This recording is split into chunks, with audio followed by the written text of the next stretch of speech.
Hej! Jag heter Henrik Jönsson.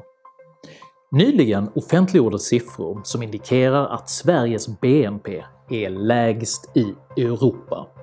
Med avstamp i detta vill jag idag förklara vad BNP är, varför tillväxt är bra och vad du kan göra för att överleva en lågkonjunktur. Häng med!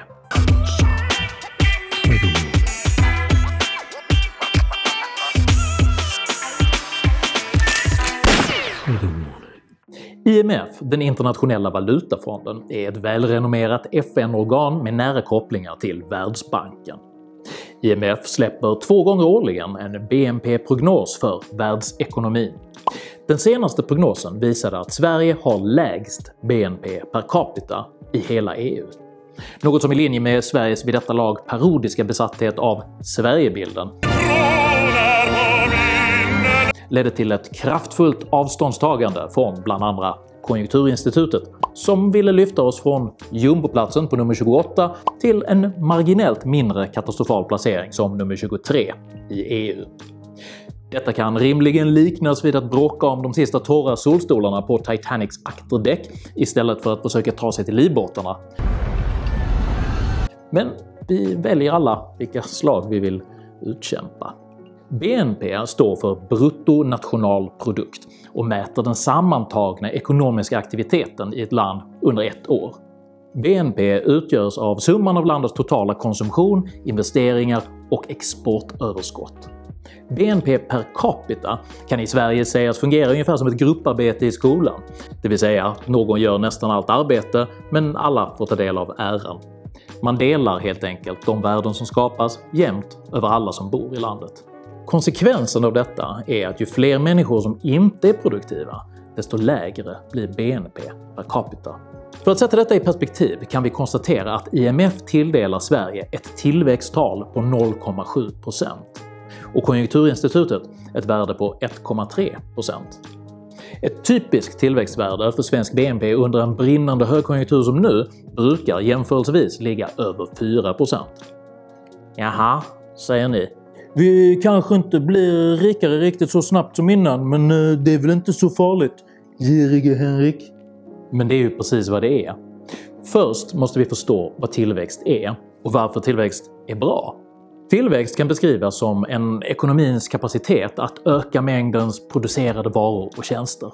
Stopp, stopp, stopp, säger nu de av er som är miljöpartister. Hela jorden håller på att ta slut och brinna upp på en gång för tillväxt.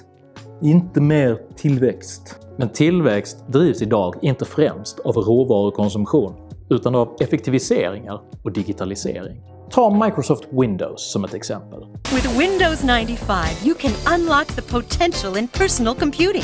Windows lanserades 1985 och slog igenom på bred front under början av 1990-talet. Genom att bygga en bättre mjukvara kunde i många fall en existerande maskinpark datorer gå från ett omständigt användargränssnitt baserat på tangentbordsinmatning Type dir at the DOS prompt till det snabbare och mer lättanvända grafiska interface med ikoner och muspekare de flesta av oss i olika former använder än idag. På grund av att hundratusentals kontorsarbeten med Windows plötsligt kunde utföras effektivare ökade tillväxten, alltså mängden varor och tjänster som kunde produceras, och hela planeten blev rikare. Apples iPhone är ett annat exempel på tillväxt där fler och fler kan uträtta mer med färre resurser. En iPhone stor som en knäckemacka ersätter idag maskiner som för 25 år sedan hade fyllt ett helt rum och gör dessutom att fler människor kan kommunicera och producera effektivare än någonsin tidigare. Detta är innovationsdriven tillväxt och det är denna positiva kraft som för vår civilisation och vårt välstånd framåt. De uppfinningar som driver tillväxt karaktäriseras alltså av att de för människor har ett värde. Om tillräckligt många producerar värde i en ekonomi växer den, och ju mer resurser som omsätts desto bättre blir förutsättningarna för ytterligare uppfinningsrikedom, värdeproduktion och tillväxt, eftersom det blir fler som har resurser att investera i och betala för allt mer sofistikerade och nischade värden. Vårt nuvarande historiskt låga tillväxttal utgör en påtagligt växande fiskal elefant i det svenska ekonomiska rum där golvplankorna redan börjat knaka högst betänkligt. Den rådande högkonjunkturen är nämligen lika kreditdopad som en olympisk rysk kulstöterska på 80-talsturné. Krediten, alltså tillgången på lånekapital, kan ökas genom att riksbankerna sänker sina räntor. Det blir då billigare att låna, vilket exempelvis gjort att massor av människor i Sverige köpt bostäder som de egentligen inte har råd med. Men det driver upp bostadspriserna och det får det att se ut som att landet blir rikare. Detta är ett farligt trick för att öka konsumtionen, lite som att ge Red Bull till barn eller ett par rejäla hittar metamfetamin till en börsmäklare. Varför vill man frammana denna typ av frenetisk men artificiell aktivitet? För att det inte skapas tillräckligt mycket reella värden i ekonomin för att upprätthålla en naturlig tillväxt. Ja, så att det är som att vi knaprar centralstimulantia för att puttra på, säger du? Det kanske man kan göra någon gång då och då om man inte tar för mycket, väl? Det får sägas vara en generellt dålig långsiktig strategi att inkorporera centralstimulantia i vardagsrutinerna.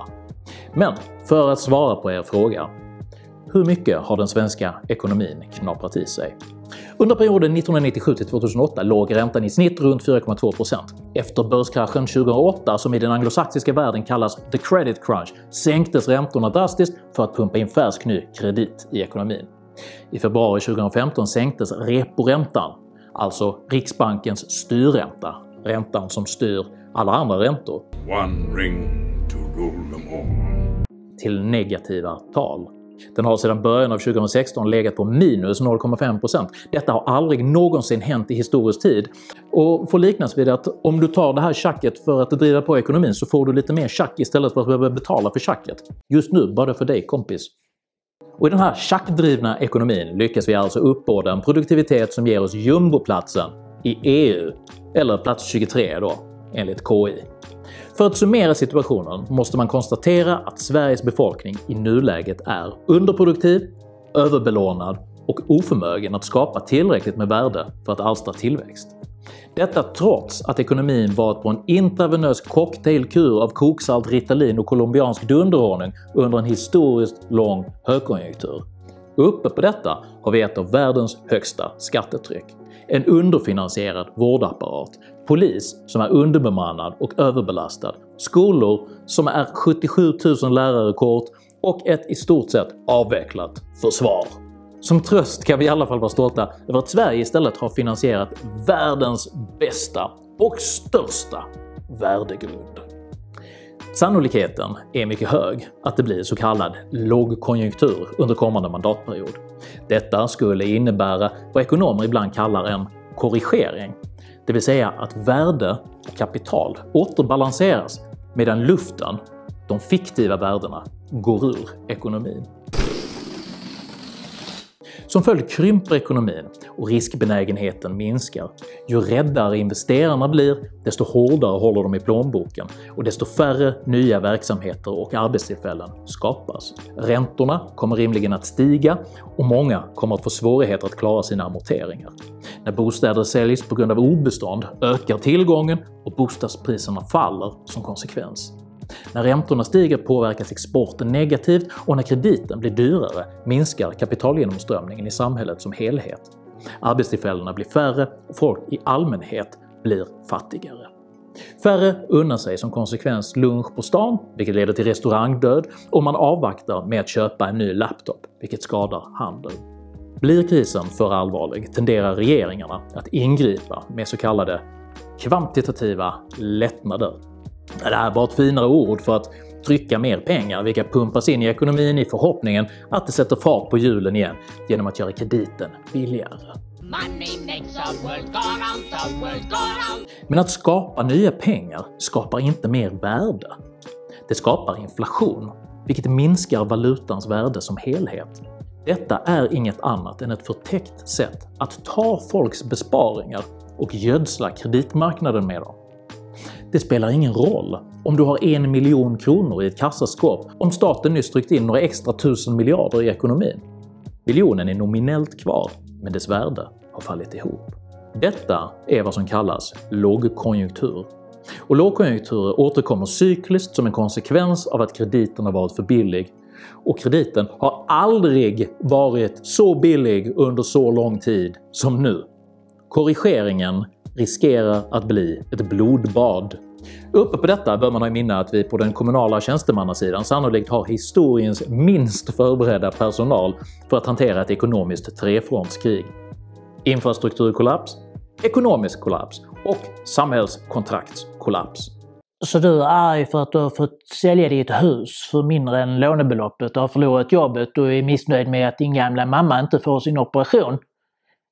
Vi har i alla fall menscertifierat stadsbiblioteket så att då kan du vänta där så länge kanske. Låter det dystert? Det är dystert, men det är inte hopplöst. Nu följer nämligen en liten lågkonjunkturs överlevnadsguide. 1. Minska din skuldexponering. Betala av eller ta dig ur betungande skuldsituationer innan räntorna börjar stiga. 2. Bygg upp ett sparkapital. Försök skapa en ekonomisk buffert vilket kan lindra förlust av inkomst för en tid. 3. Diversifiera dina besparingar. Se till att inte spara uteslutande i valutor som kan utsättas för kvantitativa inflationslättnader utan placera pengar i flera länder i en stabil blandning av räntebärande papper och långsiktiga aktier i råvaruförankrade och infrastrukturdrivande branscher som vatten, skog och energi. 4. Om du har råd, köp fysiskt guld. Och då menar jag fysiskt. Det här är en Krügerrand. Guld stiger och faller i värde, men en regering kan inte trolla fram mer av det bara för att man vill. Guld är därför säkrare än valuta i en lågkonjunktur. 5. Förbered kompetens som är relevant i ett fattigare samhälle. Lyxkonsumtion och nischtjänster tenderar att skrotas först, så försörjer du dig som en hårförlängnings-Instagram-influencer är det en god idé att bredda din kompetensbas nu. 6. Gör en hushållsbudget redan nu och se hur den påverkas av olika typer av situationer, till exempel om räntan stiger 3 procentenheter eller om du eller din partner förlorar jobbet. Fundera på vilka kostnadsposter som kan trimmas för att balansera prognosen redan nu. Att ha beredskap är i nuläget en mycket god idé. Tycker du det är bättre att ha negativ kunskap om svensk ekonomi än en skönmålad vanföreställning? Sprid, dela, prenumerera på min YouTube-kanal. Har du erfarenheter av livet i en lågkonjunktur? Skriv gärna en kommentar och dela med dig av dina erfarenheter. Uppskattar ni mina filmer får ni gärna stötta mig via Swish eller Patreon. Det finns en länk för det här nere i beskrivningen. Jag heter Henrik Jönsson och jag har spänt fast säkerhetsbältet. Tack för mig och tack för att ni har lyssnat.